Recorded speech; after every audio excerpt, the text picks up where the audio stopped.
Meat-free Monday's ultimate veggie chili. Chop onion, carrot and celery. Add olive oil to a saucepan and then the onion.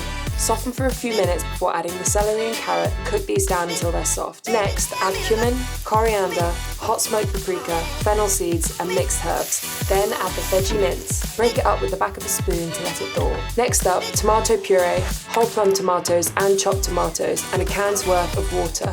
Crumble in a vegetable stock cube and add the kidney beans. Next up, some unconventional flavour bombs, a pinch of sugar, some nutritional yeast, miso paste, chopped coriander and Dijon mustard.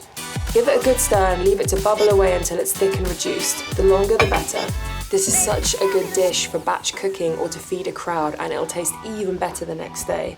You can pile it into hot buttered jacket potatoes, top it with some extra coriander, chili flakes, some optional vegan parmesan, and if you're feeling jazzy, a drizzle of maple syrup. Enjoy.